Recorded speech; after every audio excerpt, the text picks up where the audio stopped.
one, and we're live. Torbran, take it away. Right. Last week we started with the end of a day where Voldred was in bed reading a chapter from his book with some very foreboding messages about fire being the best distraction and to not open specific doors that we don't have specified, and that we shouldn't split up. And then the next morning, Ariel gets a note from the barkeep, which is a love letter from the Duke, which she is very reluctant to read. Yeah. In the meantime, Torbran was at the docks trying to secure his shipment that he made a deal with some gnomes from the night before. But he forgot he had the keys to the facility to enter. So he looked very shady before basically being made out a potential thief. He was then brought back up to the quartermaster where he met up with the rest of the party. There he remembered that he actually had keys after some face bombing from mostly the quartermaster. We then went back down to the docks where we found the shipment, boarded it all up on the fly skipper boat from Captain Howarth. Specifically, one crate was very heavy and the rest was very light. Then we set sail. The ship itself was kind of shaggy and flimsy, but Howarth was able to speed the ship up using magic. And then we set sail for Port Kiln. On the way, though, we ran into another ship that Howarth very specifically told us to avoid, which we tried but failed. After which the ship basically turned straight towards us before they caught up with us. It was an airship from Port Kiln's customs. We were told to stop, which Howarth didn't like, so we kept going before a supposed warning shot blew our mast to pieces. After which the custom ship boarded us, where we met a gnome by the name of Crescent Dorkmaster, who was the captain of the ship. She was delighted by the fact that we had Howarth with us, though that wasn't her main goal for that day. Howard then proceeded to attempt to escape by jumping off the ship, but he was very quickly taken into custody by the customs mages who caught him supposedly midair when he jumped off the ship. The customs then searched our ship, but after mentioning the name Phineas Steelsprocket, they immediately stopped because apparently Phineas is a member of Cogwheel, who customs supposedly don't mess with. Though that is very much not to the liking of this gnome Crescent. She agreed to tow us into Port Kill, and we plan a meeting with Crescent on the next Thursday at 7. Though she wouldn't tell us if that was 7 a.m. or 7 p.m. So we'll have to figure that out. By the time we arrive in Port Kiln, it is around nighttime, where Crescent drops our ship off a little bit outside of port to avoid any suspicions, and then we drift to the port, and that's where we left off. I think that was a very, a very detailed recounting. It was very good. Anyone got anything they'd like to add?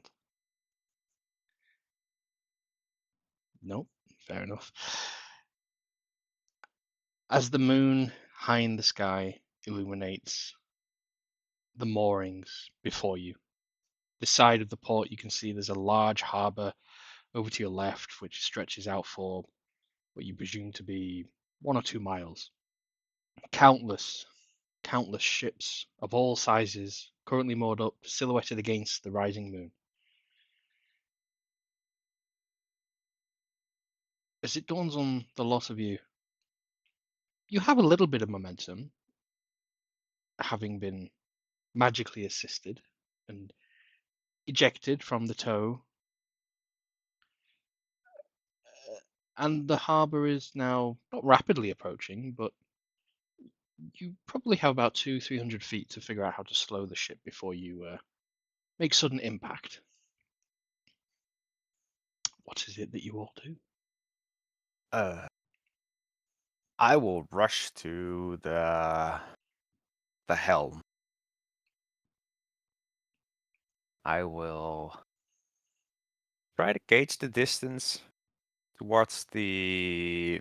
Is there an empty dock that appears You're currently to be a shooting dock? for the far right of the port itself, and it looks like there are a couple of vacant spaces towards the end, as if less so mooring lanes, more actually this is just where the dock expires.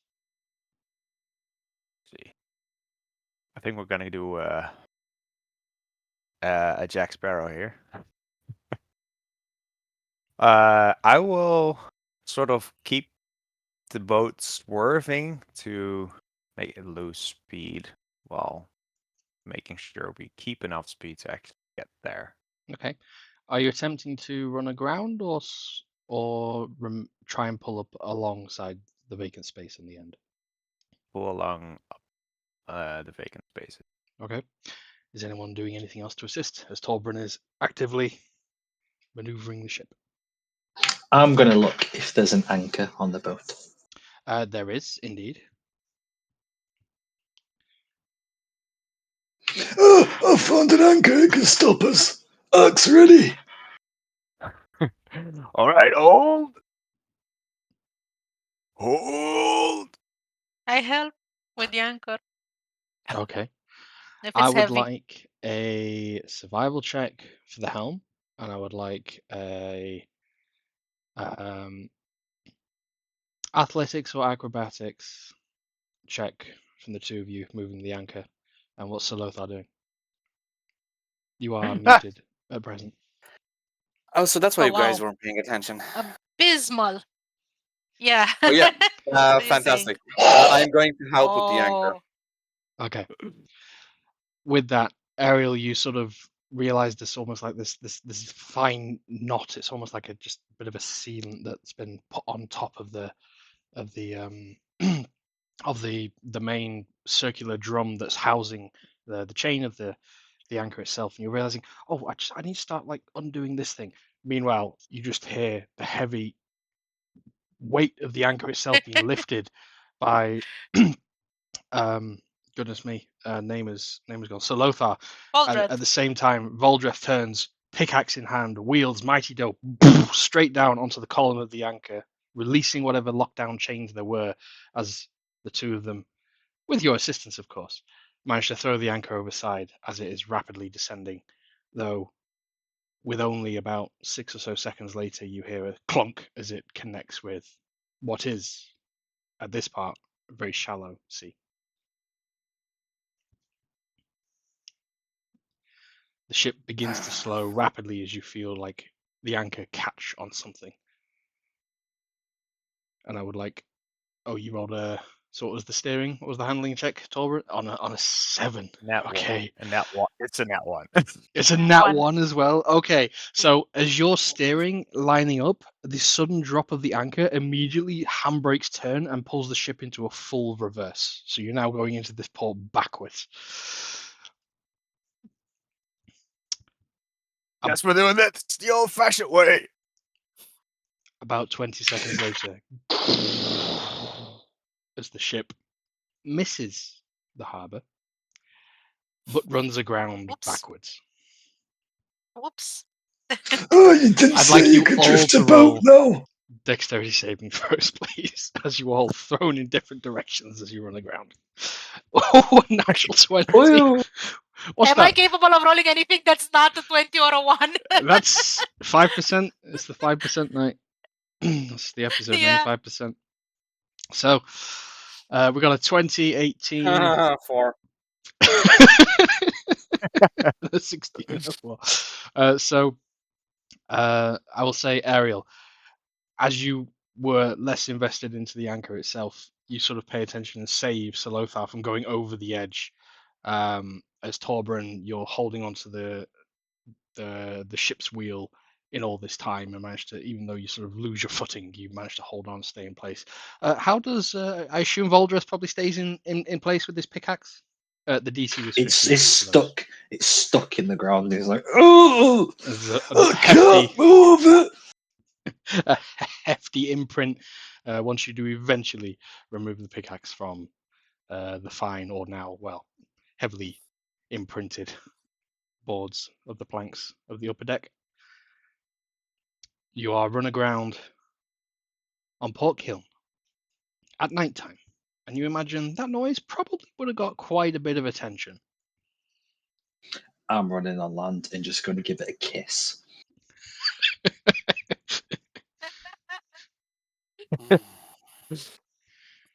Voldred, I assume you're going to have to tell somebody about this shipment, right? Hey, what do you mean shipment? I got my stick. It's him who's got the shipment. I'm just me. Don't Um, worry, don't worry. I'll just get me boy Phineas out here. Well, if that last crescent is Yeah, to be believed, we should be fine. Well, what exactly does your boy Phineas do around here? Because she didn't seem quite pleased with the fact that she had to get us through. What exactly are you getting us into bed with? Well, I'm not so certain about the most recent power struggles going up here, but Phineas has quite the reputation as the craftsman, which is why he is part of the cockwheel. Hmm. Probably to the dislike of this crescent, who would probably not see him have this much influence. But the Well, facts remain to be seen. It's been a couple of years since I've been here. Anyway, I don't recommend hiding. yeah, There's me no neither. point. We'll just let's just load off these crates if we can. Wait for any of the guards to arrive so we can. Want me to help you unload them? Uh, well, it sure didn't work doing it alone the first time. Yeah, well, Alright. come on. Make a strength check with advantage then, one of you, Strength. and this will more denote how long it takes you to unload these Oh, 6 net containers. 20. Look at all these Well, 20s, man. Another We're natural doomed. 20 Like something will happen tonight, I'm telling you. Oh for a no. 21. Okay. I will say, to your surprise, because if you recall, all of the cargo had already been brought up to the upper decks, which basically saves you quite a bit of time in the unloading process. The smaller boxes themselves are you just pick up and hurl over the side onto land. One or two, you hear loud cracks as if that was a bad decision.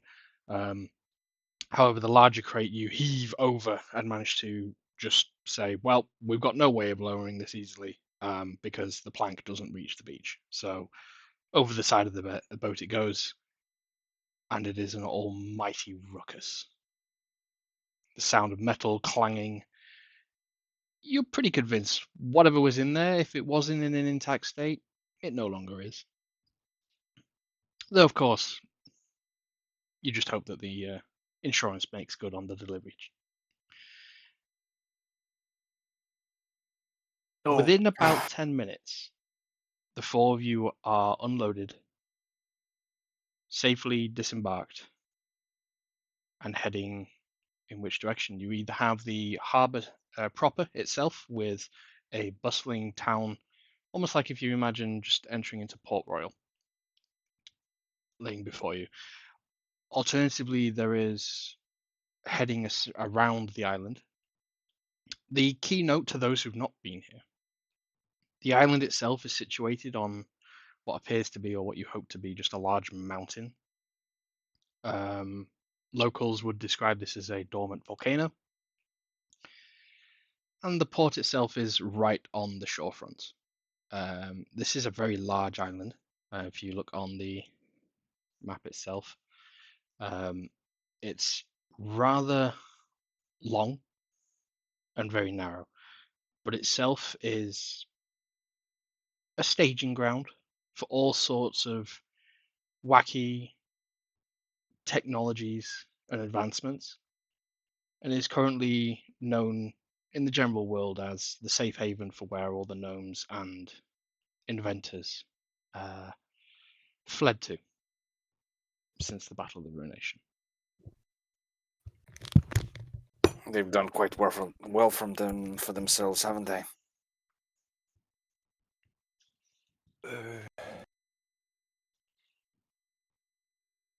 We have one issue to figure out before anyone comes up to us.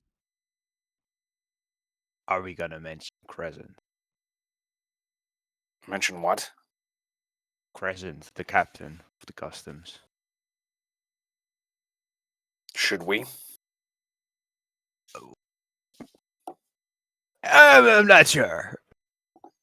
Though she was kind of pressing the discreetness of dropping us off so she wasn't seen with us, so Well, maybe we should park that idea for now. I agree. We're just a bunch of travelers that, lost our captain at sea and made our way here by sheer luck, as far as anyone asks. Which is, strictly speaking, not lying.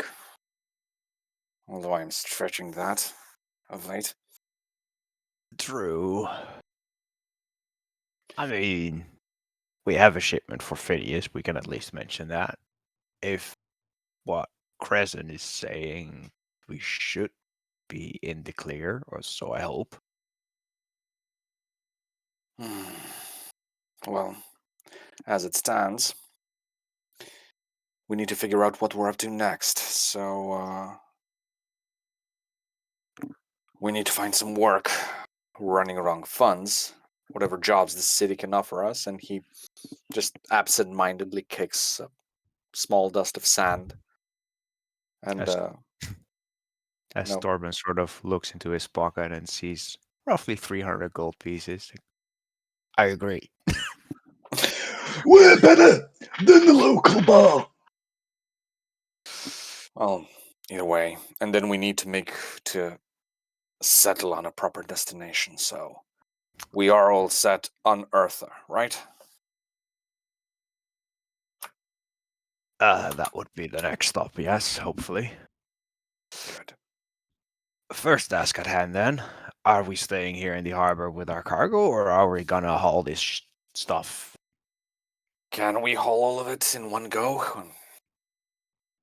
I think Well, it's more there's 6 boxes. How large are these boxes?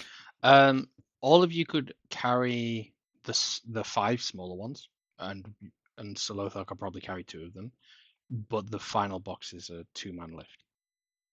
Right, so, well, we're not moving these 6 boxes here in one haul, so unless we have some help or a cart. Would there be carts in Port Gillen's harbor? You would know that there's make a history roll with advantage, Torben, as you've Sure. frequented this from your backstory. 13. Well, 13. You know that there's typically a standard process for registering things to being brought in. Technology is found afar. Delivery cargoes are usually always checked in, examined through the customs, which you have to basically pass through, which is a large warehouse at the end of the docks, but just before you get into the port proper. You would know that at that point, at that destination, if you can traverse things, typically from your experience, watching vessels load and unload, they sort of have their own sort of way of moving cargo on board the ship, typically, and would then exchange it at these warehouse destinations. You're probably going to have to manually carry this at least up till that checkpoint if you intend to register your cargo. Alternatively, you can try and sneak your way around the side and head into the city directly. How far away is this warehouse from our location, roughly? You can see it. It's the largest building closest to all of you. It sort of jettisons out at the far side of all the piers, and it's basically just a collection of warehouses. It's like this main, basically like from our perspective, think large aircraft hangars, just like 6 or 7 paired up, Sure, facing each other. Why don't you lot stay here and I'll just go check on the customs warehouse, see what the deal is. Sounds fair enough. You can take someone with you, so, there's 2 and 2. Oh, I could surely use the help of a charismatic paladin. That's yourself. Ariel, you okay with watching the boxes with Sure. Voldret? Sure, there's not much I can do if anybody comes by. Yell. Act Yeah. Hold like on. there's Don't act don't like there's shoot on more of sight. us. Hold on. I can Act send you a like message. No, I can't send you a message. I can. when outnumbered, always act like there's more of you. Sure. Oh, she wouldn't You be know? lying. Well, Oh, just There be are over there. more of us. All right, off we go then. As Torbrun and Sir Lothar traverse off the beach onto the wooden boardwalks and make your way down the customs alley.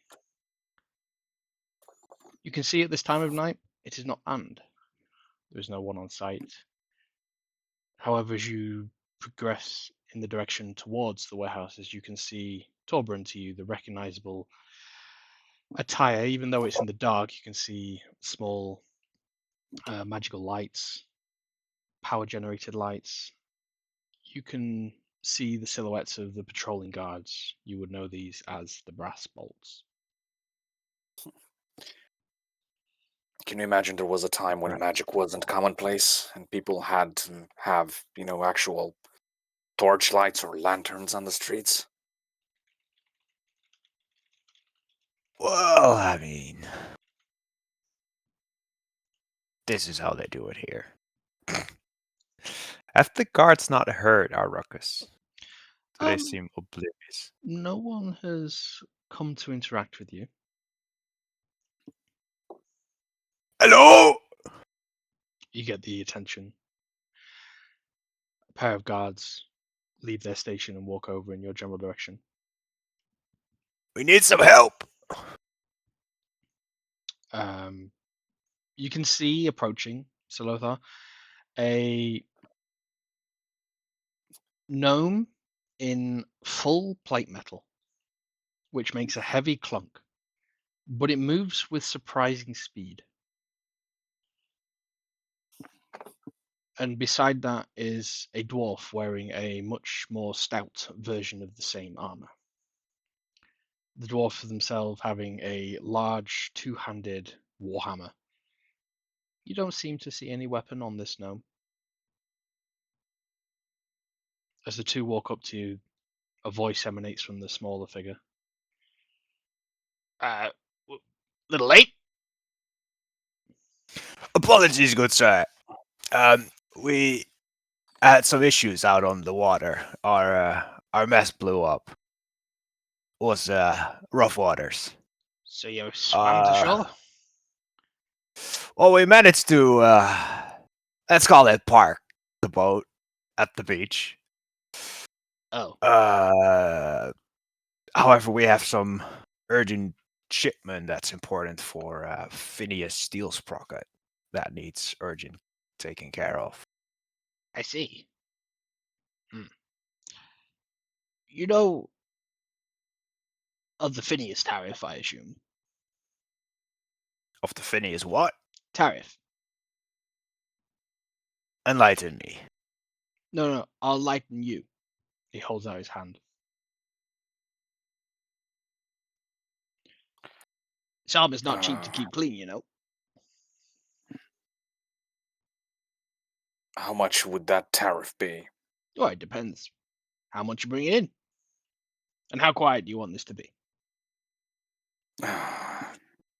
Would I know where Phineas would be stationed in Port Kiln relative to the harbor? You would. He has a large workshop more into like the proper of the city itself. Probably about half an hour from where you are. By foot. Yep. Okay. Well, considering we already went through customs on the open waters, we got some help from one of the custom ships. Oh, I apologize. Do you have your certification? No, we don't. Oh, I see. So you didn't get any help from customs then? Well, it's complicated. Evidently. The dwarf at this point says, "Can I just ask, how many of you are you? Where are you coming from? How long you staying? And what have you brought with you?" There's four of us. We have 6 crates that we need bringing into Phineas. And, well, I mean, the ship's kind of done for. Don't really care what happens to the ship. So, that's it. Oh, What do you think, heads. Short Fuse? That's 11 bits of information. I think 11 gold apiece should forget about it.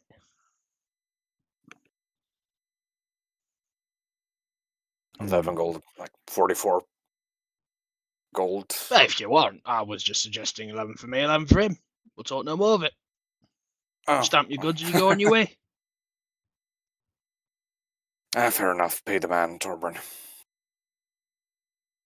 You know, for being such a guy, man, I'll make it 23. You can split the extra gold.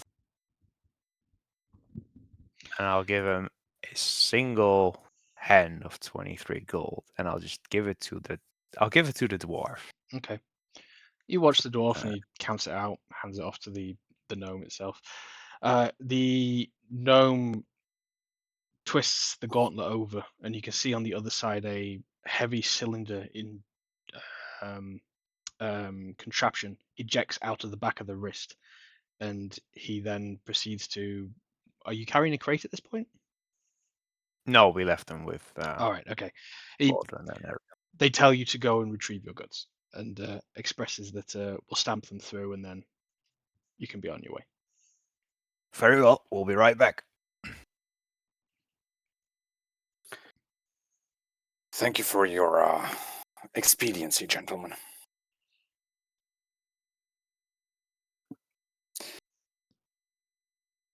And he's going to follow Torburn's lead.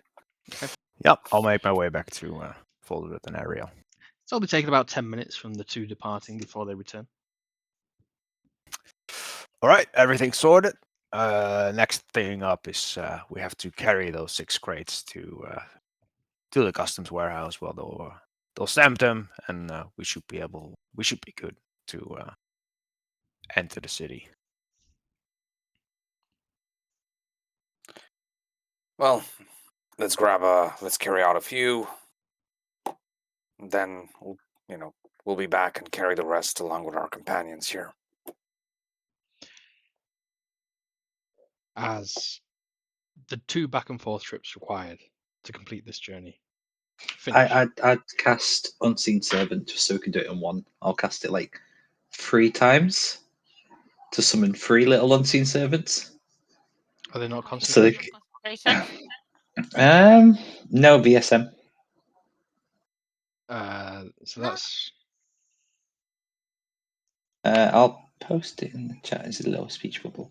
Yeah, it's just duration 1 hour. That's nice. Yeah, there's no concentration. Huh. Just use 3 of my spell slots, and they can carry the big one and the little one, and But you can carry it that does one. have a strength of 2. it does. I will say it takes 3 to move one of the singular boxes, which is enough for you to still have. We will be 1 box short. Well, Would may you could 10 attempt be to. it? Would, I can cast another 2. Okay. Would- With that, your small army of handlers carry enough Okay. boxes to facilitate a single trip. I will change my spell slots to 0. As from everybody else's perspective, these 2 crates just begin lifting themselves up and slowly walking behind you. I start singing. Days never finished. Master got me working. That's how I cast that spell. As you do. You make your way back over to customs. Short Fuse is there. With the back of his hand, you can see some kind of like metallic canister, which as he imprints leaves a steam burn into the containers themselves. And you can just see it's like a small little set of keys on the back of a cogwheel stamp. It's inlaid into each of the chests. Or each of the crates, I should say. Without saying another word, Short Fuse turns and leaves, and the dwarf was not there upon your return. Before you leave, the ship that we left, it wasn't our ship. Our captain got thrown overboard. Well, What he jumped ship. dock did you say you were ported at? Moored at? Does the beach have a number? No. Like I said. No mooring. Like I said. No mooring, no ship. Don't know what you're talking about. All right. Just one moment. The doorbell. So the Oh, my girlfriend get it. We'll get it. Just talking into the wind here as I will sort of rotate away. You know, I thought there were. I will talk to Lothar and I'll just speak loudly in such a way that I know the guard will hear it.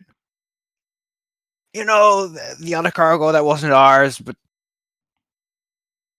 we weren't sure if he was smuggling something, which is why we're not declaring it and we're not taking it in. It's not ours. well, like I said, I don't know what's in it, but we didn't bring it on our ship, so it's not ours. oh, true. But you know, might not be the best thing if that stuff enters the city. If it has anything bad in it. Anyway, food for thought. None of our concern. Not our problem. Have a good night. The dwarf does not acknowledge any of that and walks off. Sorry, not the dwarf, the gnome. Though you know he heard it. So, as the party makes their way into what surprisingly, as soon as you finish walking along the wooden planks of the harbour and you leave the docks, as you sort of almost turn the corner, come out of the fortifications, the closed area, you can see that there's a unmanned sort of like gate. And as you exit out, to your surprise, a somewhat bustling nightlife here at Port Hill. You can see plenty of low, to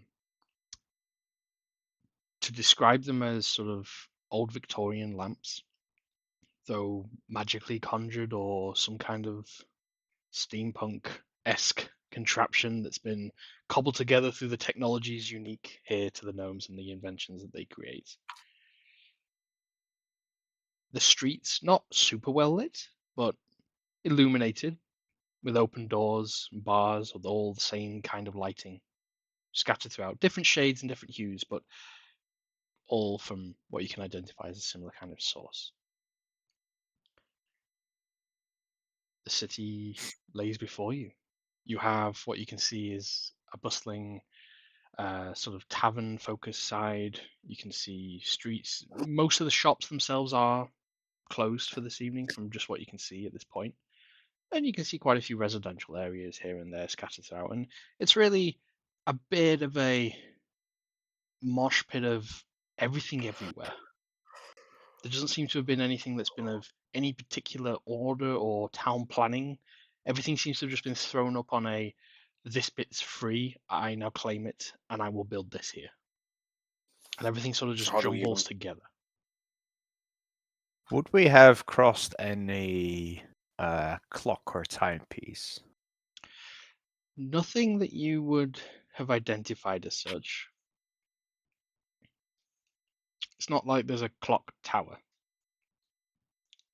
All right. And timekeeping here is more time of day, as in sun's up, moon's Sure. up. All right. Let's get this cargo to Phineas first thing. How do we even find Phineas? Oh, don't you worry about that. I'll lead the way. Just follow my lead. Don't speak Well, to any of.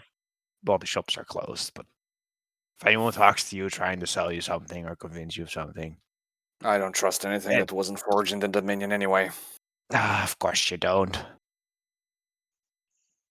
Well, Look, I've let's had gotta one move on. lance too many break when I needed them because people don't understand how lance is supposed to bend instead of break when it's in a cavalry charge.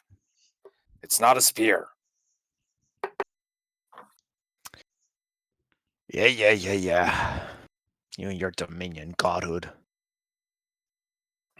Sad Let's people keep don't moving. understand. People outside don't even understand proper cavalry tactics. Have you Well- ever seen a dwarf on a ram? I haven't actually. I've read about them though. Well, it's not the prettiest sight, but it's effective. Oh, Anyway, imagine. we should take a left here.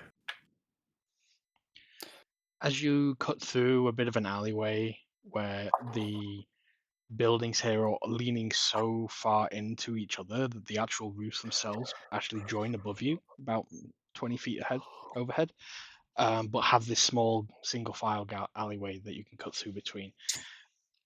This shortcut you've taken many times before. It's a bit almost like a smuggler's alleyway, but you know left here, right at the end.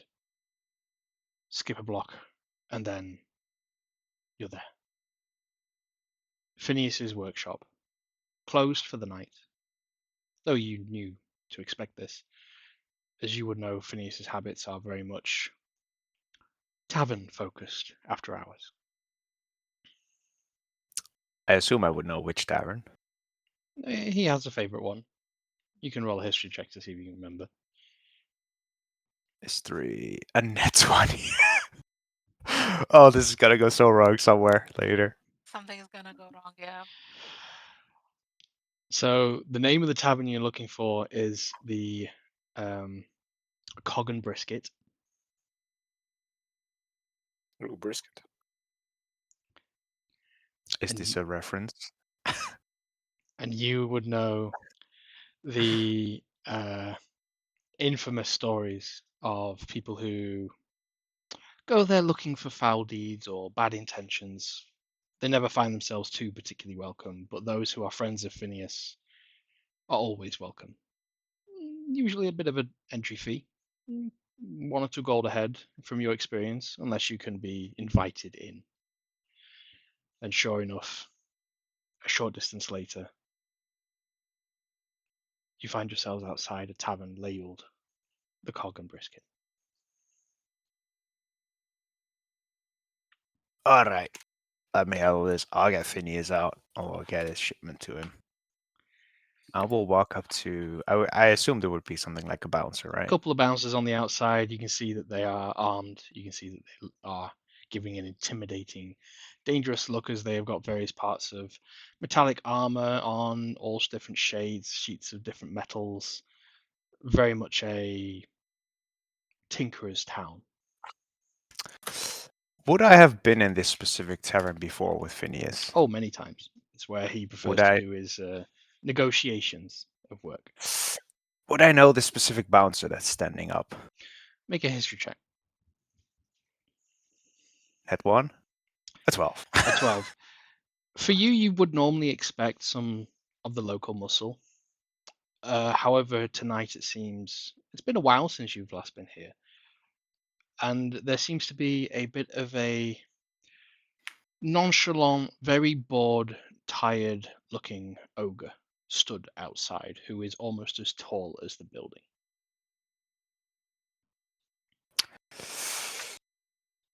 You do not I recognize assume. this ogre. I assume Phineas would be aware of Pebble. Probably. Pebble is a long-standing friend. All right, I will cast animate Pebble, and I will instruct Pebble to go and find Phineas and just pull his arm. All right. Make a stealth roll for Pebble.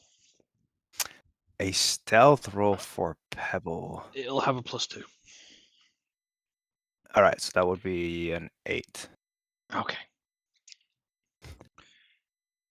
It takes some time, during which the ogre does turn to look in your direction as the group of 4 of you have just sort of stopped outside. Can I help you? Oh, I don't know, my friend. Oh, you drinking here? No. Oh, I'm old. You're tall. This ain't working. Look, I'll talk to the big guy.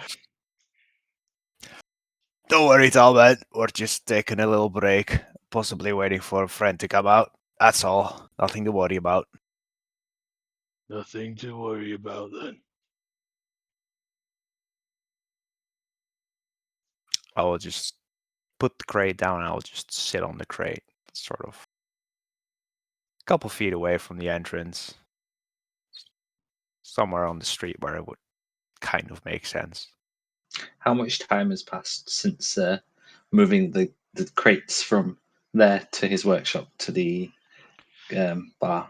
So you're probably about an hour since you ran aground. And it took you Okay, about then. 10, 15 minutes or so to get all that stuff. Okay, there's still time. That's fine.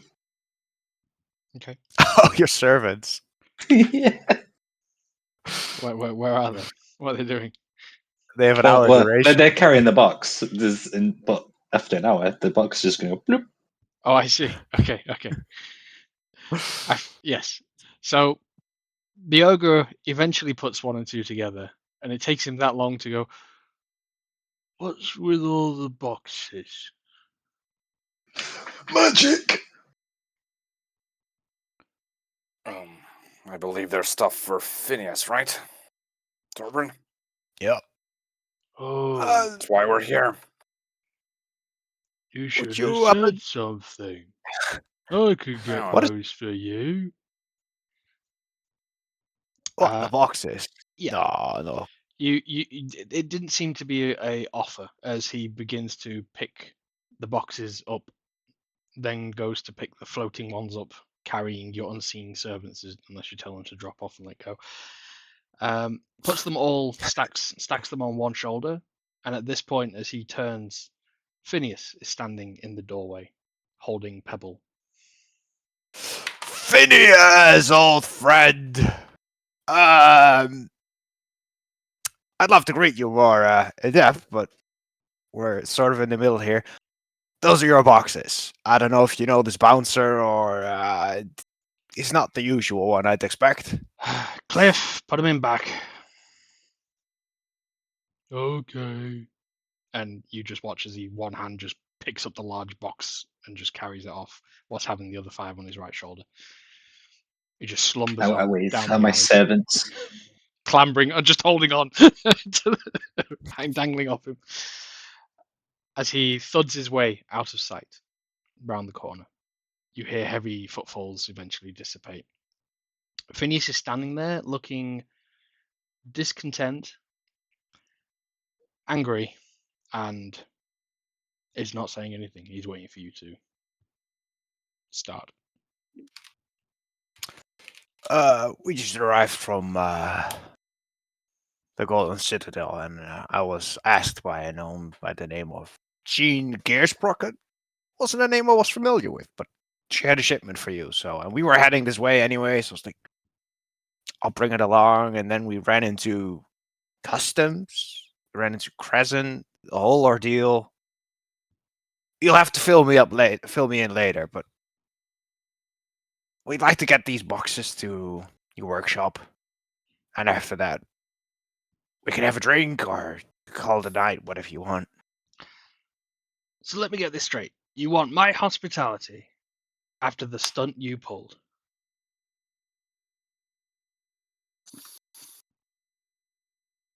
Well, yeah, I'll just let you. I'm not sure if I'm following. You shortchanged me. And you're back here as if nothing's ever happened. Shortchanged you? I think you forgot we got back in time. Not Ah, sure that's. blimey. I'll whisper that towards Apologies, Tobrin. How drunk apologies, are old you? friend. Apologies, old friend. It's been a long day. We almost washed up ashore. How about we talk this through tonight, tomorrow? I can fill you in on the details. You can fill in the blanks because I'm a little fuzzy. I haven't had anything to drink. It's just been a really long day. I see, I see. And he immediately stops talking to you and he walks up to Voldreth and says, Is he drunk? Him? Oh, he's a raging one, him. But I sobered him for the ship. Not a drop today. Phineas, nice to meet you. Oh, Voldreth. A bit old, a bit rough. I could do a drink, though. Head on inside. Hey, see you later. Oh, can't forget me stick. Oh, got me back. You tall one. What's your name, Tin Hmm? Can? Oh, just call me Lothar, you know Voldret. Okay. And I don't believe I've had the luxury of meeting you. Hello?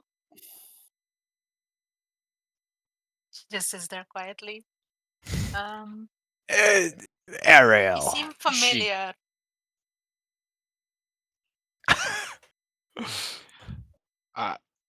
He looks a little bit flustered at this, as you get the impression this is a man who definitely has, sorry, a gnome who definitely has things in order in his head, and he would certainly Yeah. remember meeting you. So he's Well, taken a little bit it's aback. Ariel who doesn't have things in order in her head. That's why she said that. Right. So Well, and he's a little bit tongue-tied, and he eventually says, well, perhaps we can rekindle and figure out from where inside. Please, head on in. It's rare to see Ah, you like this, Phineas. Not you. Holds you by the shoulder. not you, your companions.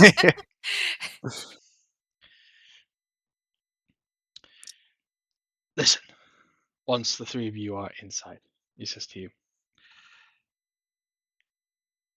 after you screwed me over on the last shipment, things have taken a bit of a turn for the worse, and as you owe me, I'm probably going to need a favor from you and your friends. Call it even. Would I remember what shipment this was about? Make a history roll. 16. 16. You can't remember what he's referring to precisely, but the last time you handled anything for this guy, you were diving in the old Tink docks, attempting to recover a certain set of valuables for bits and pieces of one of his latest developments in his Aomaton constructs advancements and his research that he was building. You were less successful than you had hoped, though from your perspective, it wasn't your fault. You got enough information.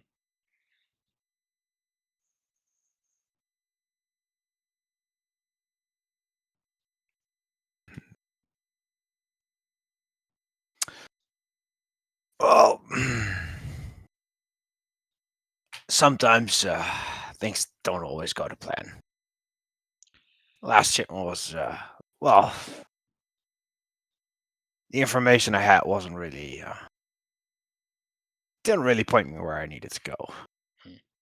However, I did bring you this shipment, which I was asked for discretion, so I haven't even looked inside yet, but it seemed at least one of the boxes was important, as it weighs a metric dwarf ton. If it came from Jean, where's the paperwork? Ah, yes. I will hand him the note that I got from Jean. And the pouch with sort of mechanical parts in it. Mm-hmm. Okay. He immediately opens up the letter, begins reading. skims through it quickly, folds up and says, "Yep, just the invoice. That's good."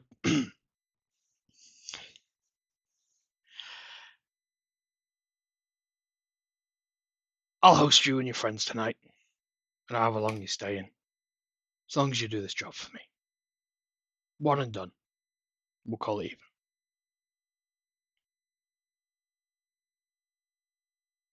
What's the job? We'll talk inside.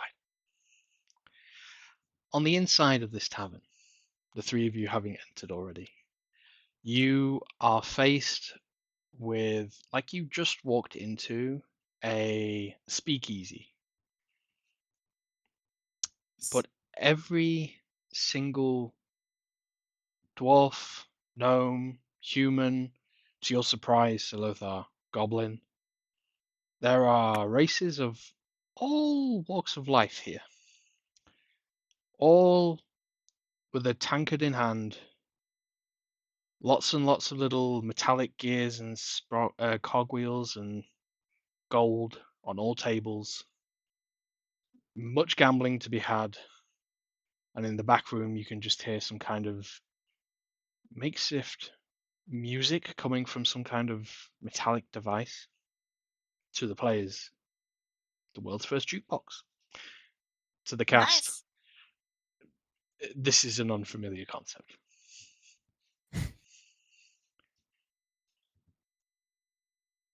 Would I have seen this before, or is this new to me as well? No, this is just the cog and brisket. All right.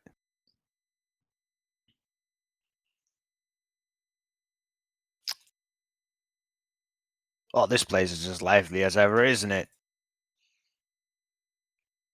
As Torbran says, with entering with Phineas.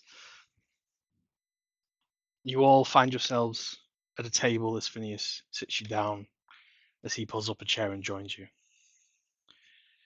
He sits down and says, "Well, please, do we need to wake the chef up for you, or are we just on liquid food?" Liquid food. I'll take some liquid food. I see. Whatever that is, sure. Where's the beef? I'll get the chef. He looks at Torbran. He comes back shortly later. A barrel of stout is placed upon the table, and 6 tankards are brought.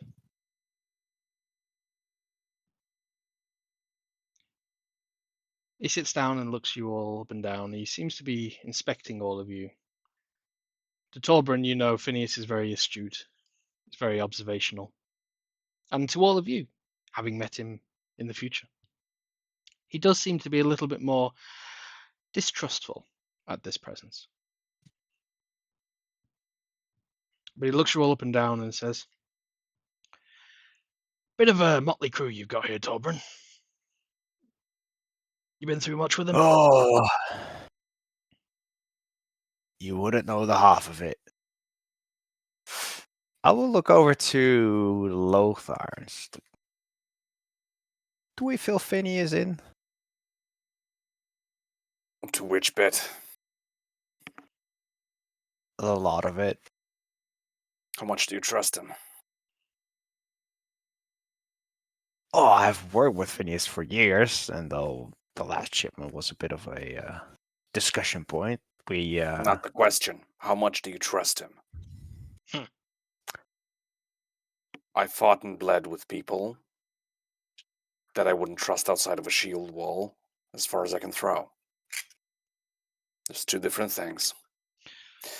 Well, sir, you can trust me as much as someone can afford to buy your price.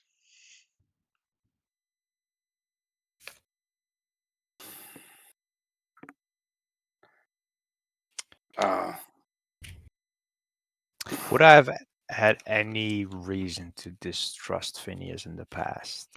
You trust him implicitly, but you know he is a broker of parts and information. So if someone pays Sure. the right price, he will disclose. Now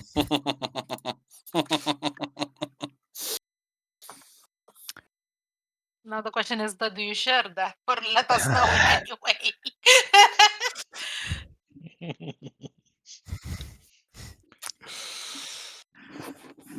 Let's leave out some of the details. Hmm. In short, Phineas, all of my companions here have met you before, Well, though I unaware must have to been you. blackout drunk.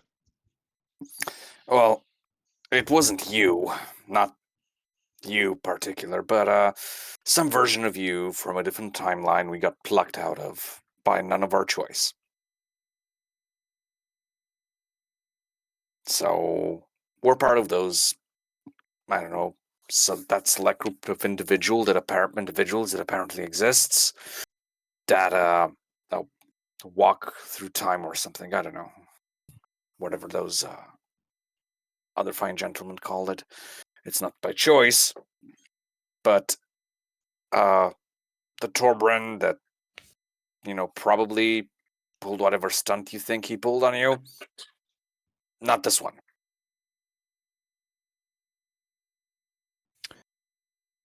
When would you have? Did you?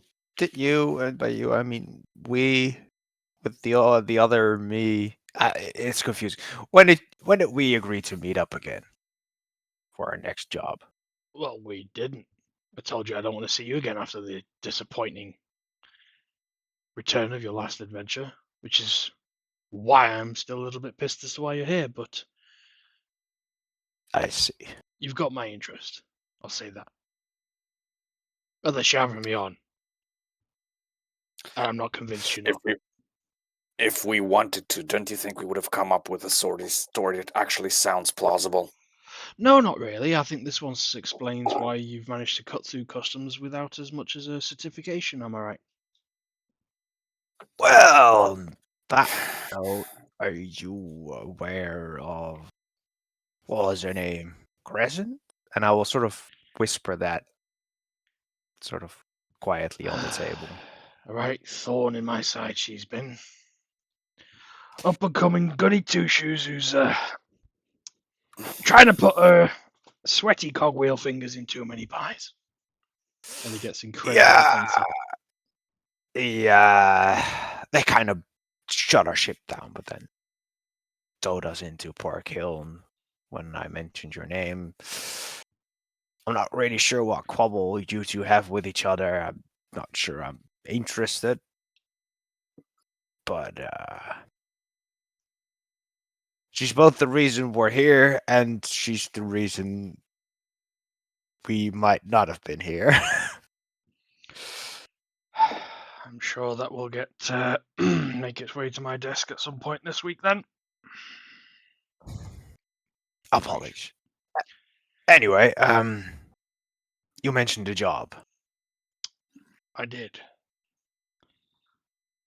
How likely is it to get us killed?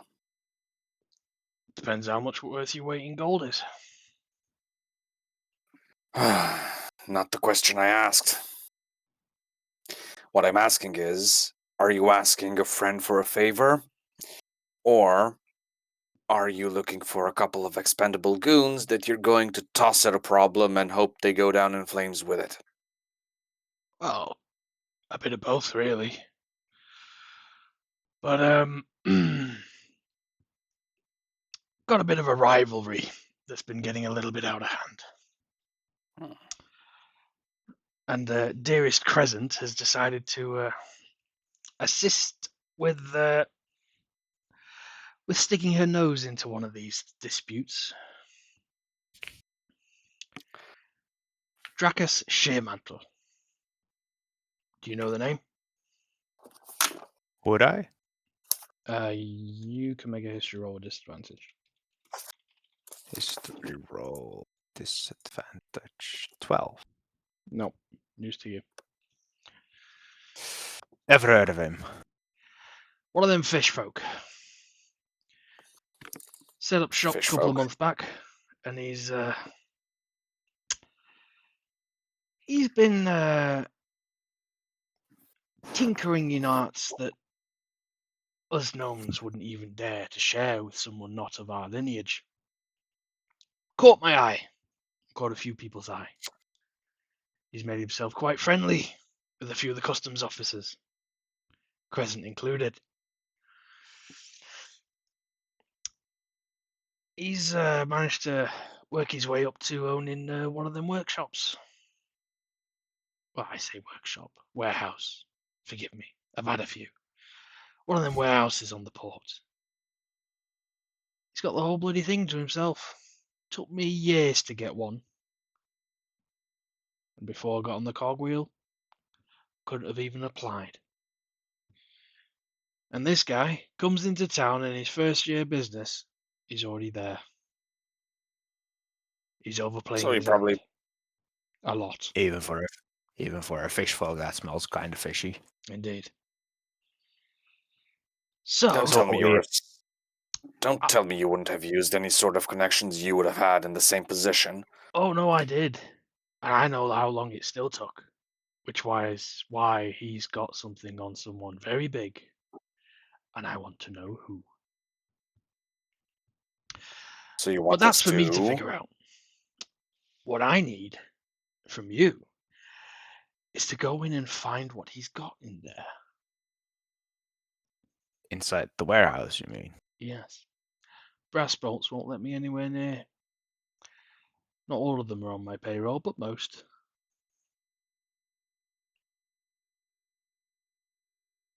You do understand this is exceptionally risky business for both you and us, right? Oh, not at all. I don't know you. No. But there's always the risk that we might get caught and one of us might say something. You're risking a hell of a lot by hiring a handful of people. Look, it's not something that he might be able to leverage against you, but he's going to know you'll be snooping around. Well, see, how I see it, as you can see at this point, make perception checks, everybody, please.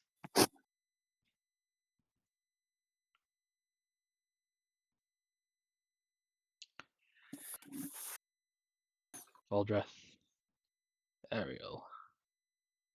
I rolled it, but it's not coming up. Oh, okay.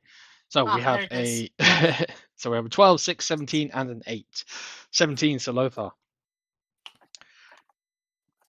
With a turn and a shimmer as he says the brass bolts are on his payroll, you just realize clocking over his shoulder in the direction you're looking. A brass bolt dwarf in full metal armor. In fact, the very same stature to the one that you met earlier this evening.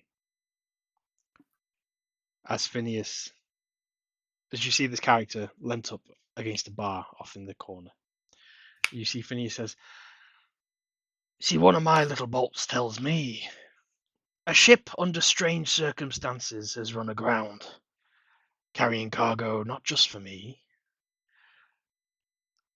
A couple of outsiders up to no good run aground under cover of night, break into a warehouse that didn't belong to them, make off with a few bits and pieces, and are never found again.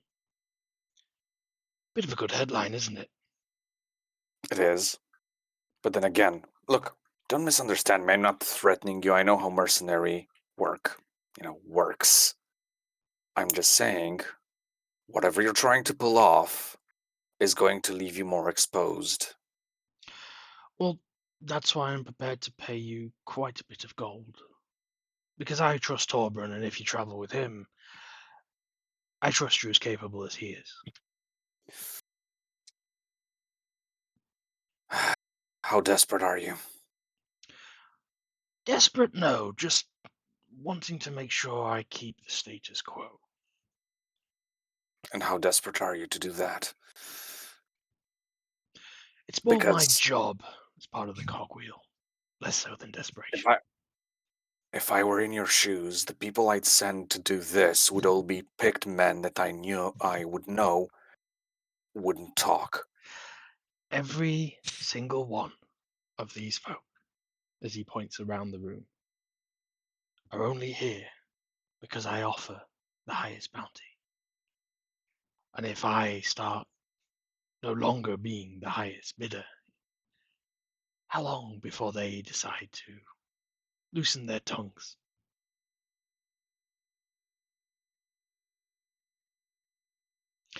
And It's a with his bad system. expedition and his expansion, I need to know what he's got and how he's making so much money so quick. And I look at Torbran. Might as well. I will lean over to Lothar. You don't think this could be Residium? Already? I don't know. Do we want to mention this to Phineas? You're muted, but if that was mouth, that was very in character. Very well. We'll see what we can do. Good. So, we need a layout of the place, number of guards. You know the drill. I'm pretty sure this isn't the first bunch of people you're sending in to spy on your competition. Good. Tomorrow night, you hit the place. We'll talk it out in the morning. Oh, and also there's the matter of payment for the shipment we already delivered. It looks at you, Torbran. I assume Jean paid up front. That's her style. Yeah. Though well, most of those that settles earnings it. have been taken by your breastbolts on your payroll.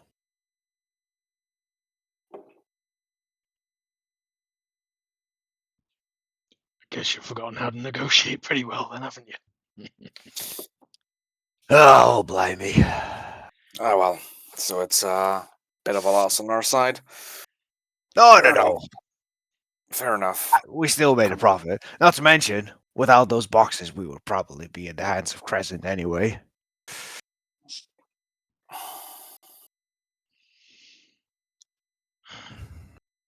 Let's call it even. Fair enough. Right, so tomorrow morning we talk it through. Tomorrow night we'll see what we can find. I need a map, I need a layout, I need number of guards. If we're going to break into a place like that, I need to not go in blind. Scribbler! Well, then you best open your eyes. Phineas just shouts over his shoulder. Scribbler! You watch as one of the goblins gets down from a large stool, comes sauntering over to your table.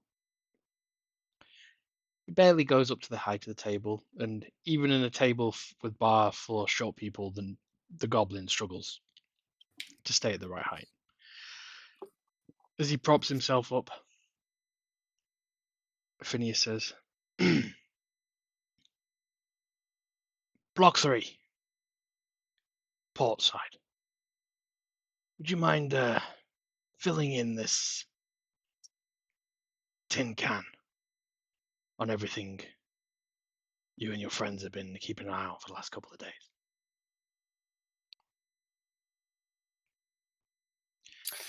A tin can, haven't heard that one before. The goblin sort of looks at you, looks at your sword, and he's eyeing you up. He mutters something in a language that... Do any of you speak Orcish? No. No. No. That none of you understand. Phineas gives him a slap on the back of the head and says, Aye, common here. You know the rules. I was just saying.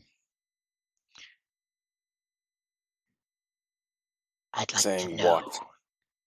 how many green heads have rolled to that blade before I shake its hand. Quite a few.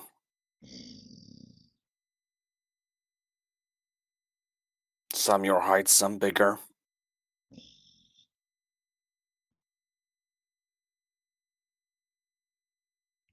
I'm just after a number. I'm a bit of a numbers guy, you see. never kept toll. I doubt it'll be a whole number. Ah.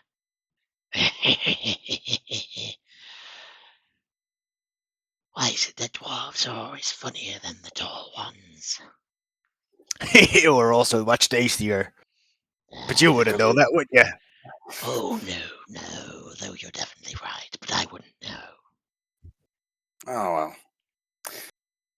Goblin. I know I don't want to insult your employer's Scribbler. hospitality here, but Scribbler.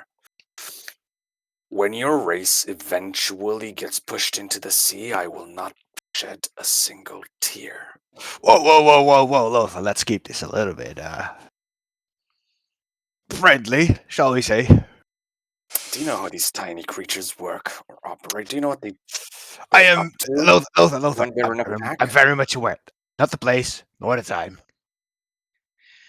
Let's not get too hung up on politics now. It's not Oh, the right time.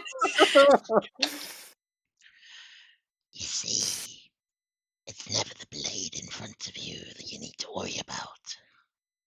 And you just feel a sharp ting in the small of your back. And then another voice that says, It's the one you don't see. as anyone who's now looking at Sir Lothar can see, there's two small goblins with two small little, what look like cutlery knives sticking into the back of Serene. Oh, you're so cute, you with them butter knives. He puts a hand on his pommel. Congratulations. Go ahead. Take me down. I'll take your heads with me. Oh, I'll lean over to the guy like, let's not increase this number you were looking for. Let's keep it civil. Phineas at this point says, "Oh, Scribbler, Torbern, Scribbler. So long as a lot of you finish this task, you'll all be paid handsomely. On the condition there's no infighting. I want to see a handshake first." Scribbler,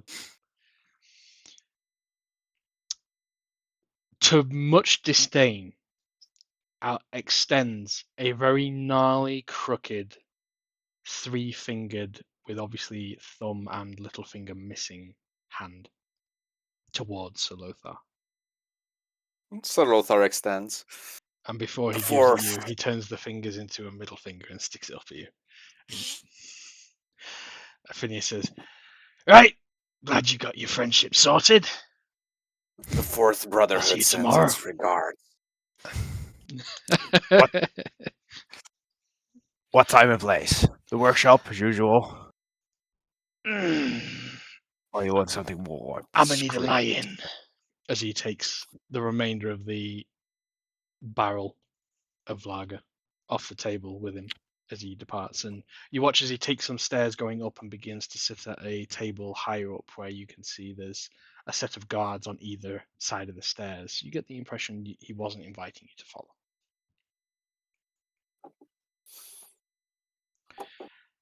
Scribbler sits in his place next to you, Torbern. Mhm. As you sort of look around, you feel the knives drop.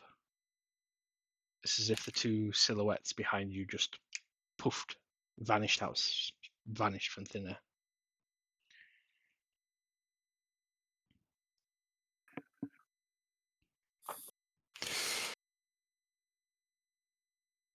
Would you know where we would be meeting tomorrow, Scribbler? Well, I'd assume at the warehouse. If we're gonna go in. Or you Don't you think have you've to got tell us? strategy? We? Was Phineas when he was talking about the morning? Was he talking about the morning after the night of invading, or was he talking about like tomorrow morning? He didn't specify. Well, As I understand it, you need to tell us what you've noticed about this place, right? Aye. But first, I want to know how we're going to cut the dice. And you can see he's got like a great big gold tooth as he shines with a grin. Well, you see, you can't really cut dice. They're made of plastic, stone, sometimes jewels. I've got a pickaxe if you want to try. Well, you Not see, to mention, I've got if a you're cutting a set. die, If you're up for a game, winner sets the split.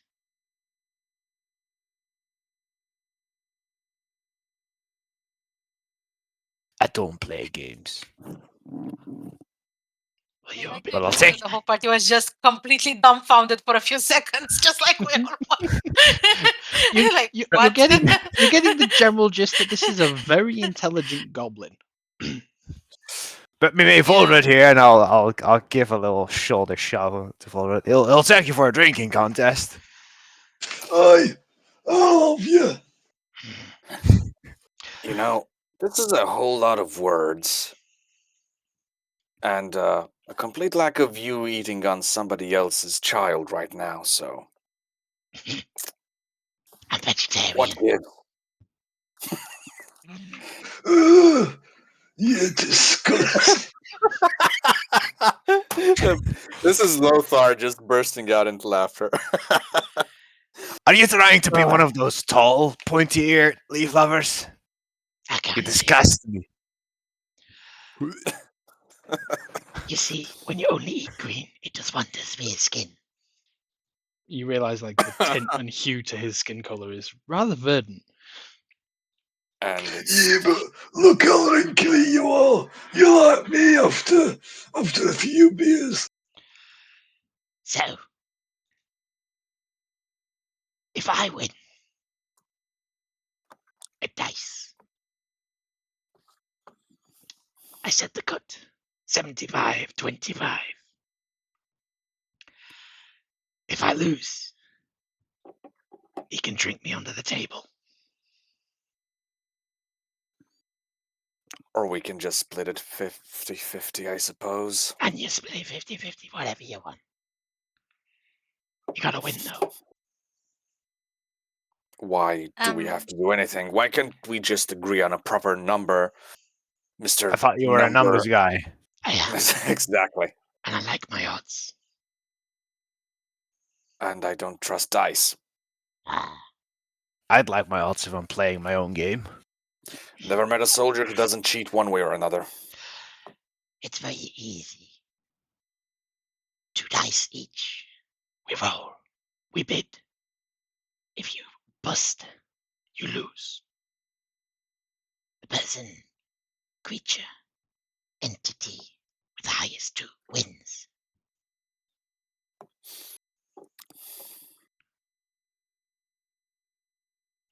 Do we still have our little imp friend?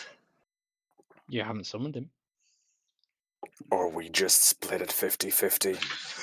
Can the imprint do some magic and rig it?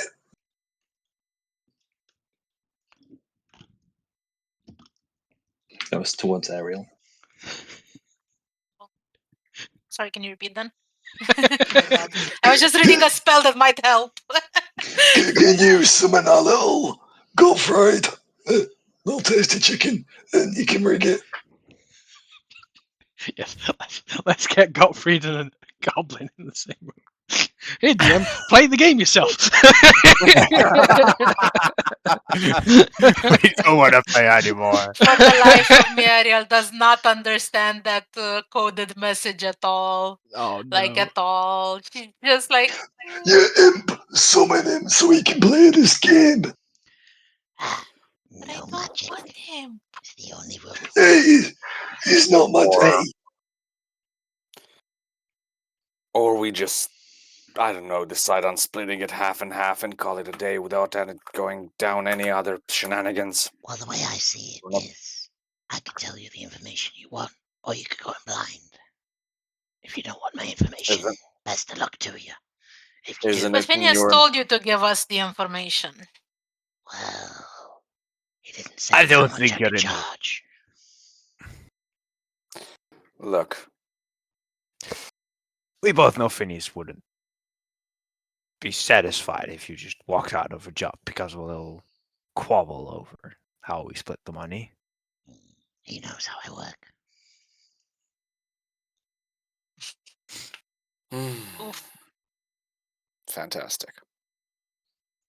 Besides, it's been a while since I filleted a fish. Kinda looking forward to it. So how about we decide on splitting the money after the mission's done? Hmm? That way you satisfy your employer, and you actually have a shot at getting the money to split afterwards. I'll play you for it. You really want a game. How do Oh, you know so- your dice aren't weighted? here. And he unloads 4 stone pieces into your hands. Mm-hmm. They're all crudely mismatchedly shaped, and you can see there's various runes and carvings into each of them. Mm-hmm. But in common, you can see the numbers 1 to 20. Okay. Although But it I doesn't take I much to can't know figure they're out. not weighted. Although it doesn't Yeah. take much to figure out that some of these numbers, you don't quite see how on earth it could land on that side Ah, yeah. because they are not Do you perfectly know how shaped. those? Yeah. Do you know those dice that have really irregular patterns and numbers on them? They're so weird. That's Yeah, pretty much what I've these seen are. those. Yeah, great. I'll let Well, you choose which two you want. Make it fair that way. Is the I'm pretty fair to elf play. I going to just make don't the think. game? Listen, I'm fair to play a game, but I just don't think the weight of the game should be so heavy. 75-25 is crazy, especially since you're just one person and we are 5. 4. Sorry. Boys, You just watch as on each of your shoulders a perfect replica of Scribbler appears. There are now 5 of him. Lovely. I thought you said no magic, you lying bastard. well, only if we're playing.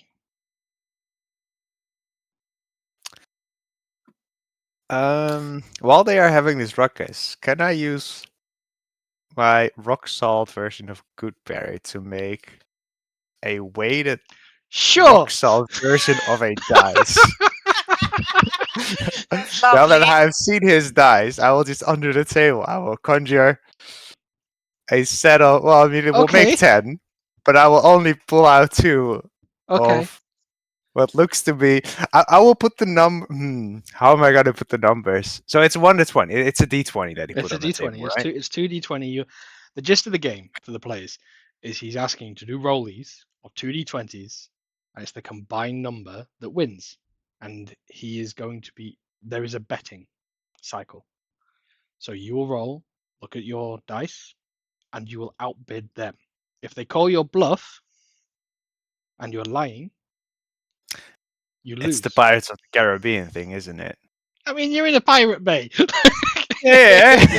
Yeah. It's Dead Man's Dice, I think it's called. Yeah. I will make D20s that are completely. They are symmetrical in the way that all the high numbers are around to 20 and all the low numbers are around to 1. Okay. And then all the edges around the 20 and the surrounding numbers would be really smoothed out so Mhm. that it will keep rolling and it will stop on the more faceted lower numbers, revealing the higher numbers. And I will pull out 2 of them. It's like, I'll play ya, but I'll play with me own dice. Ah, I see. Let's roll. I am going to message. Who wants to be the broker of truth here? Because I've just rolled my d20s. I'm going to send a screenshot to whoever wants to be the rule keeper here. For the players, this is above table. And Torbrun is going to roll his dice, and we are going to bid. I'm gonna play. How does the weighted Not part me. of this come in? Oh, this is gonna go so bad. say again. How does the Oh, weighted part of my... We're talking to me or to... Ariel. Yeah, I said I want to play rather You than. you want to roll? Okay. Yeah. He will. You get the impression he will definitely roll for many things. Oh God. If you want to really have a game of this, you will have an opportunity. Okay. Okay. So, Voldreth or Nari, I rolled this, and Pep, if you can send Nari your screenshot, Where would I roll this? just into Google, roll 2d20. That's what I do. Ah, cool. I'm just drinking the beer, shaking it. oh, So- you're so so correct. stupid. Who do I send it to? Aaron. Aaron. Message.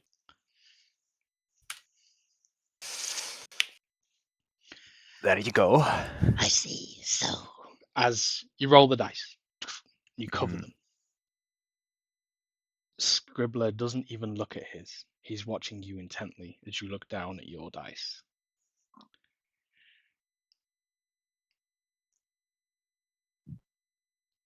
Mm-hmm. After you look up, he gently looks at his and keeps his hands flat on the table. You get the impression that blocking from sight is the only way you've got at this. As you now know, there are 5 sets of goblin eyes trying to read through your palms. Scribbler opens his mouth and says, a measly 10. Right, so now I have to either bluff or say that I have higher than that.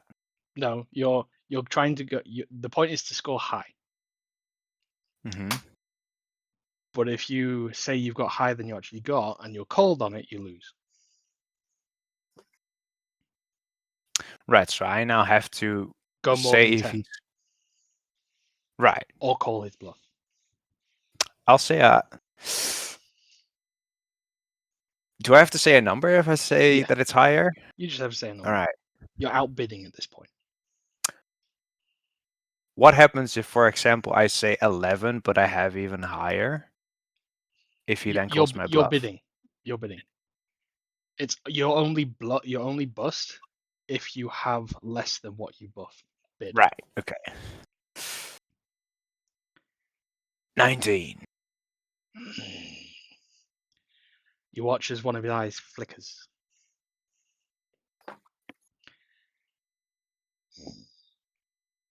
24.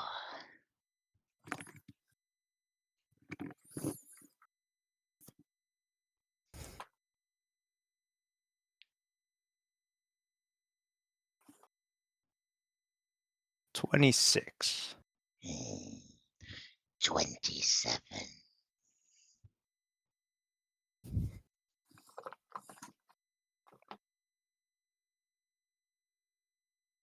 31.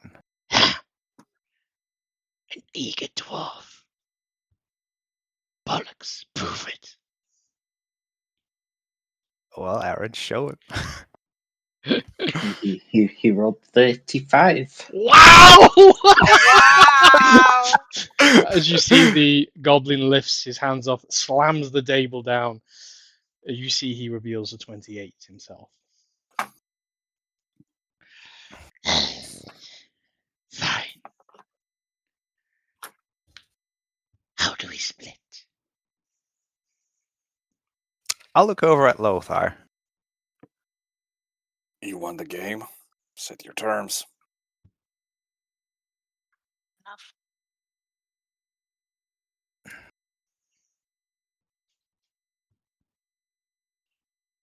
If you provide us with all the information that you have, you help us out, you don't cause a ruckus, we'll take 60 and you'll get 40. If, however, you get in the way or you fuck it up, it will be 85-15. If you live.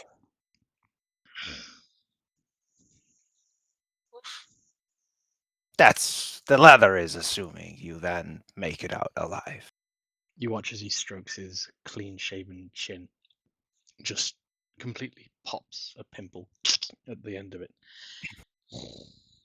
A fair deal for a fair day's work, assuming you play along.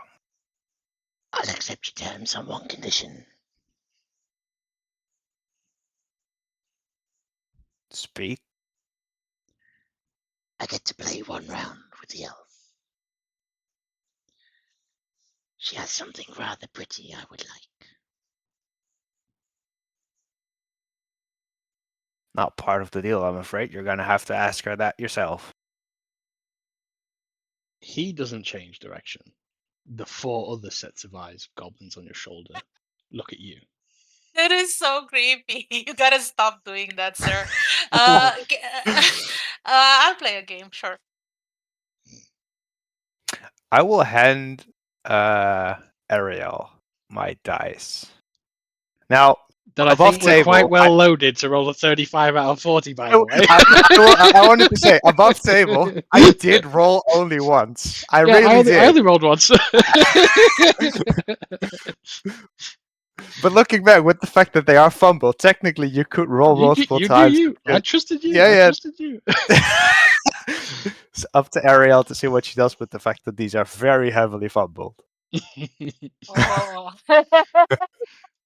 You take the dice. Yeah. And Yeah. he I says roll in a them. low voice, he says, I think you have something precious that I would like. What? All of your kind, as much as you and my ilk will have such aggressive love for one another. Am I right in saying you all play music? Well, I do, but I'm not sure all my kind does. You have an instrument. It's in my backpack. She'll pull it out. It's like a wooden horned instrument. No, sorry, not wooden. It would be probably made of some kind of metal, Mhm. because of what it needs to be. Yeah. As you pull that out, you watch as like all the eyes shimmer and flicker in all these sets of eyes looking at you. Just no longer looking at you, they are fixated on this instrument. It's like Okay. nothing else in the world exists. It says, And what would you ask if it loaned me for my auntie? What? I don't know. What do you have to offer? Information. Coin. Give me a break with the information. I don't remember it anyway. Give me something interesting.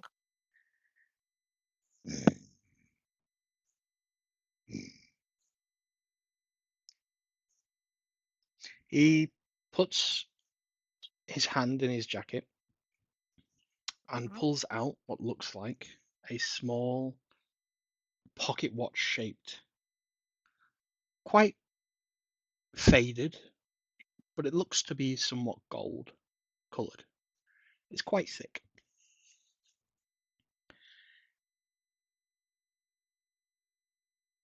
Okay. He lets it dangle as he hangs onto it by a small little loop as the sphere just dangles. Well, it's not really a sphere, it's more like a closed, uh, flattened egg, if you will. I think this might be for your lineage to say. Is it just a trinket or something more? To drink it to me. No idea how to open it, though. It is interesting. So a musical instrument versus an interesting Gold pocket watch for now. pocket watch. Pocket watch, yeah. He puts it Seems on like the fair. desk. He puts it on the table. He says, Best of luck to you. Or not. Let's roll. all right, Yeah. take your screenshot and send it to Aaron. I didn't screenshot it, but I just told him the totals. Okay. But yeah.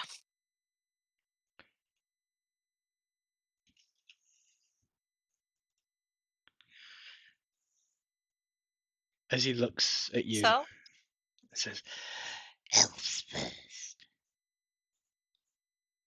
5. Oh. 10. 11. Oh, you've been watching. 20. 22. 24. 25. make a persuasion or a deception check without saying which. And I'm not Ugh. looking in game, so I don't know what you're rolling. You just can tell me the number. I'll roll it without clicking on Sure, it. that's fine. Okay. That's fine. Because it's the same score. Sure.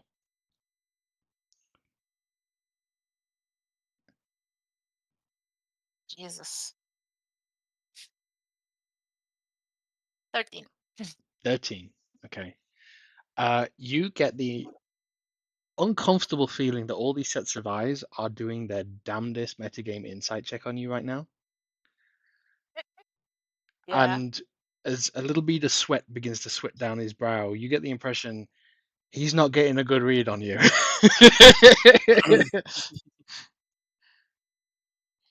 Nice. 30. I'll call your bluff. He shows the first one is a 3. Aw. I don't know enough math to figure it out yet. I wait for the second one. You can see who's got a perception above 18. Passive? hmm No. Not Lothar. As he lifts the second dice, you can see there is now a 0 on the second dice. Oh, he's playing with decimals. Fun.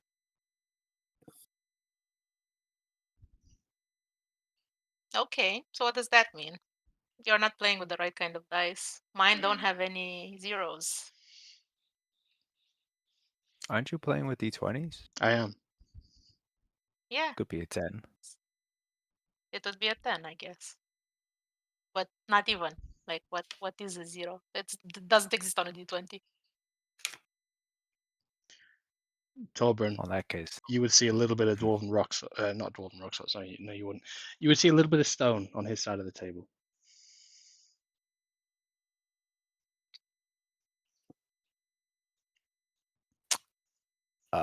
okay. Like under his cup? Well, yeah, it's trying to palm it, but you can see there's a little bit of debris on his side.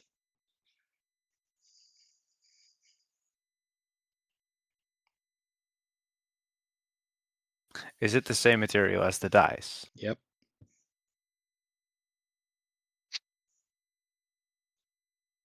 Wait a moment. Wait for it. We're not finished yet. What have you got, sweet cheeks? I've been honest so far. Oh. Well, the game is yours if you can beat 30. Can I? Can you? Hang on! How can you roll 30 when you rolled a 3? You're And not in if this that's a game. 20, You're not hey, in this game. 3 plus 20 is 23. I might be all back and do some maths. If you have 20 pints of beer and He you get clicks his another fingers, 3, and Voldreth just stops making noise, though he's clearly still talking. Silence. You were saying. Why do you have residue on the table? I will sort of wipe my finger over the He looks like he's about to flick his fingers at you as well. Doesn't matter. I will wipe my finger over the residue on the table next to his hands. Like, that's your Oh. dice, isn't it? Who's to say? This is getting really tiresome, Goblin. I see. She just opens her palms and shows her dice. What did you roll? 30. 30. 19 and 11. You can see like a bead of sweat go down his brow and says, you can sense the apprehension in Salothar, the observation and skills of Torbran, the clear, astute deduction from Voldreth. He picks the dice up, crumbles them in his hand, puts it in his pocket, and says, Beginner's luck. as he passes you the item. The spell drops, the silence is removed, and as it does, all the goblins disappear as well. Yeah, This was a very intense game. I hear that more often as I will grab the dice and I'll toss one into the air. As you enjoy the torn stone. Well, honest. That's what I needed to know. He proceeds to unload a lot of information that the DM is not going to ruin his throat for in roleplay scenarios. Yeah.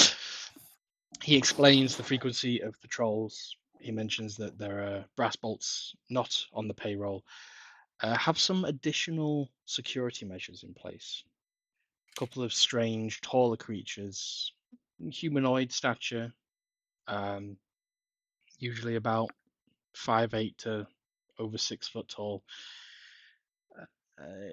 All of them seem to walk in pairs. The more stranger guards are usually found inside and don't seem to leave the building. The brass bolts usually cover it during the day, though the brass bolts don't protect it at night.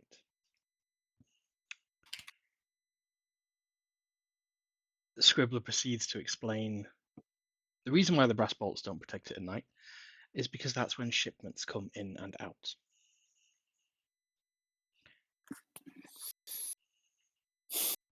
So that would mean our best shot at getting in would be at night. With night, I assume you mean Moon. Sunset, nightfall. Moonlight.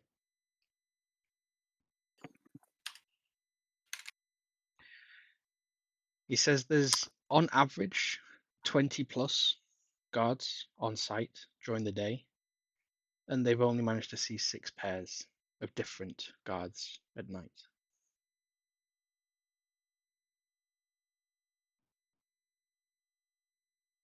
So assuming he doesn't use beefier security inside at night, that would mean our best shot would be to sneak in under moonlight. Yes, we're all spectacular at sneaking. Fantastic. Well, we managed to evade a dragon at one point. Well, I think we should make a distraction, you know.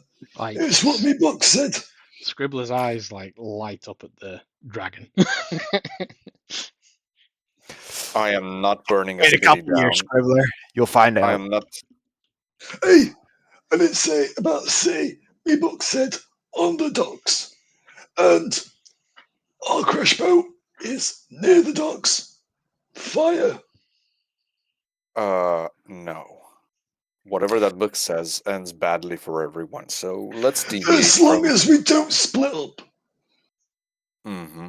So let's not That's good follow. advice.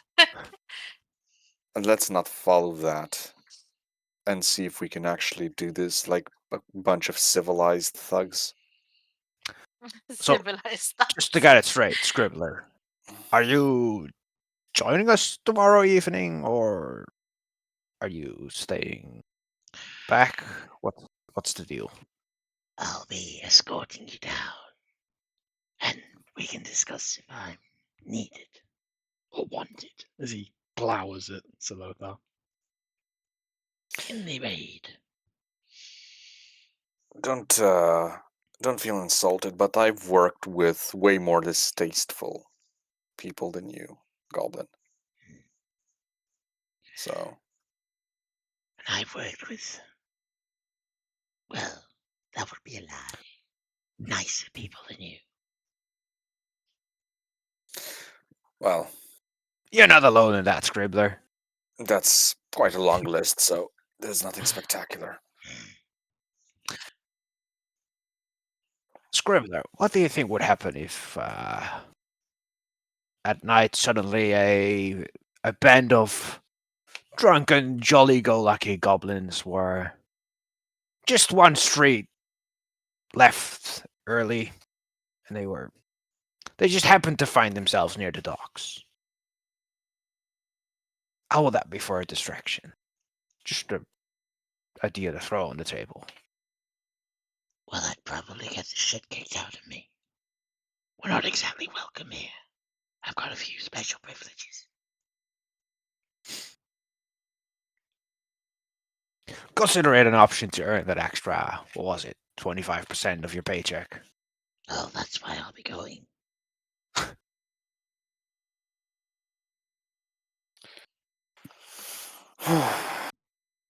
Well, All right. Where do I we don't want to like meet up this. tomorrow? You tell me. How far away is this tavern from?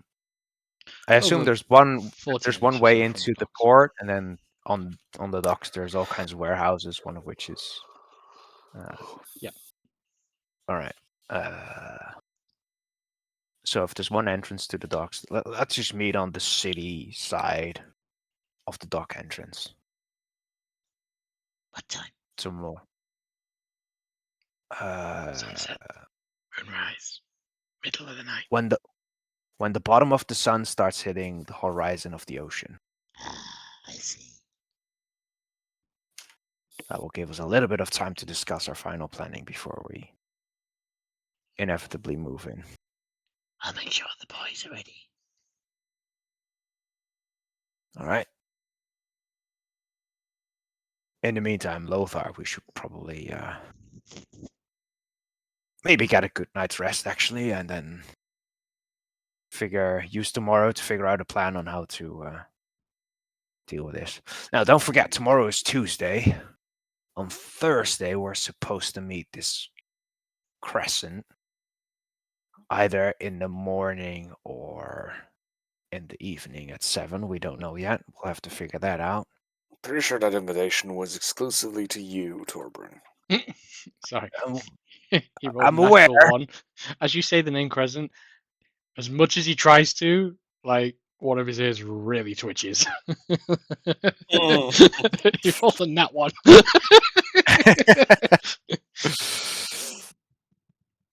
Whatever we do here with the warehouse, it might involve her. Not sure. It's just a little bit But- that they're on different sides, aren't they? These two tasks. Well, yeah, so above table, the Crescent thing is Thursday. And It's you're now looking to raid this Monday. on the Tuesday night, Yes, so Wednesday morning. yes, Wednesday morning we'd have to check in with Phineas. However, if I won't say her name again, but if she is involved in whatever we're doing tomorrow night, then if our names get out somehow, we might have to consider our options for the Thursday.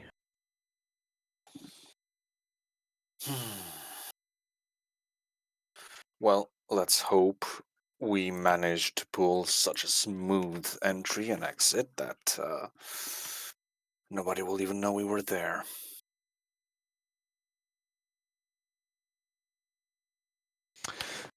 All right. I'll see you all tomorrow night then. As Scribbler departs and makes himself elusively disappear into the crowd with a little puff of smoke. We'll see you tomorrow, Scribbler. Now, Phineas offered us lodging, though I do not have any details of it. Is Phineas Oh, we can- still upstairs, visibly? You can see he's sat at a table deep in conversation, and there are 5 other people around this large table.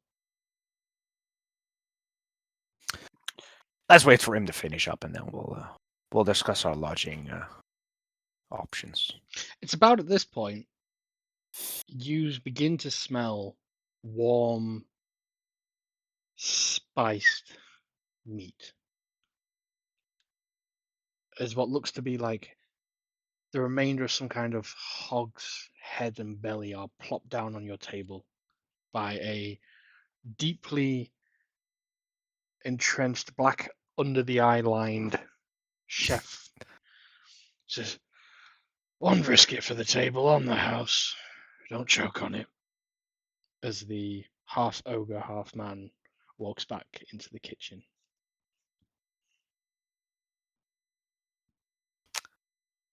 I will take a little finger off the meat to taste if it's conjured. Nope, this is the real deal. Oi, chef! He doesn't Appreciate it. stop. He just goes behind the curtain. You get the impression probably back to bed. So, Oh, and three he's missing out separate on the tip. in 3 separate occasions in my life with the Order, we were fed, better than just regular campaign rations. Let me guess, you were supposed to die those evenings? One of them was a particularly messy battle. 2 of them were assaulting forts. All You're 3 suspicious occasions. of good Forget- food? I All of- ordered this food. Don't worry, we're not All- gonna die. All 3 occasions were particularly messy and casualty heavy. Oh, good thing we have 5 or 6 companions worry. that could serve us casualties. Don't worry, Ariel. I'll give you a list of all the things that can potentially go wrong by tomorrow morning. Of course. I was so Uh, hoping to get that. By the way, as a small preview, it's most of them. Hmm. How about you keep a journal about all these things? And then every time you find the solution and overcome it, you can write down how you overcame it, and that way you can grow into a more balanced individual. No solution ever works for the same problem twice. Yeah, but you would grow through this journaling process. You would grow to understand that the solution always arises. Not really. You just throw the dice and hope the other person or the other people have worse dice than you do. That's it. That's literally it. You just slam your shield wall into the other shield wall and hope they break before you do, or you hope they didn't see you and your cavalry coming and don't turn And around to face you. sighs in Sylvan. Subtitles come up in Sylvan. Yes.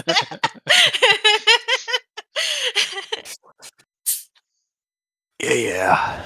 Oh, I'm only with him But- because he promised me Drake. Like I said, that doesn't mean I'm going to waste a good helping of boar. And he actually goes on helping himself. All right. All of you can consider yourselves well fed if you all took into this hearty meal. Mhm. So it's the buff food before the raid, is it? Not quite, because you're going to sleep and it's going to fade anyway. So, Ah. Can't we use the world buff saving thing? you want to chrono boon this ball? Stick it in a bag. Stick it in a bag of booning. Do we have an Onyxia's head handy by any chance? Yeah, this one I'll just wait for Phineas to finish up and tell us where we actually get to sleep. You would know that this tavern is not for sleeping. Mhm. But you would also know that Phineas, once he's in those meetings, they don't really stop. So you're probably going to have to find a nearby place this evening if you want to, which will be easy enough to do, and it would only cost you 2 gold per room that you wish to hire Nice. per night.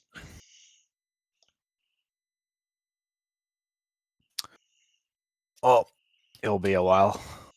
Let's just find a little tavern across the street somewhere here where we can actually lie down. I agree. Would I know of any reputable taverns that Mm, I would trust, or at least give that me I the would have name of been one that you before? think you would frequent. The Steamy Keg. Go for that. To the Steamy Keg we go. There's someone at the front desk who will check you in, mark off 4 gold if you're going to hire 2 rooms for the evening. Yeah, sure. And it's a very I will just pay this for everyone. sure. It's a very minimalistic room that you get. There is a bed and there is a chair. No curtains at the windows. The door with at least a lock on it from the inside. It feels safe enough. I The will put a thing that you snare on. probably did notice as you walked in, though, is one of the side rooms as you passed by it was sort of the larger chamber of the downstairs stairs, where you get the impression food probably might be served. But the unmistakable smell of salt water permeates from that room.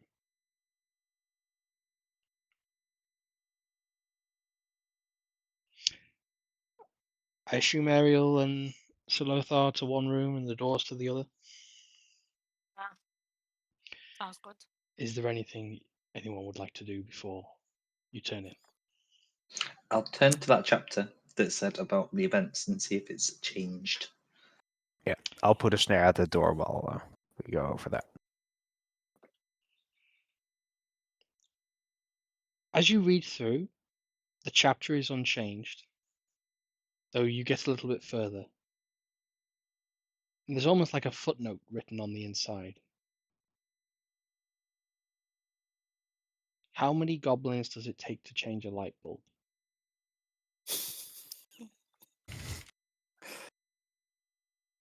It's just a question mark. None because I killed them all. That's the I'll only just change you skip my see. nail and scratch 5 into the page. Scratch 5 into the page. Uh, and so, with that, is there anything from the other room? Sir Lothar would make his sleeping spot in front of the door again.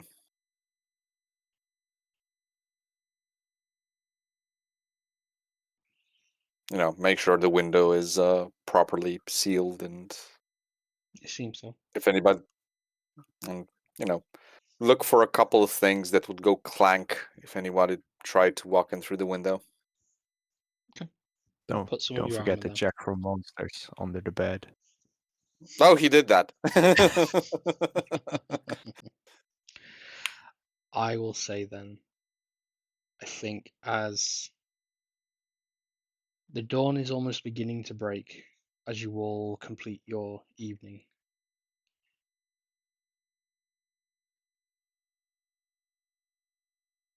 you can all go ahead and mark off a long rest.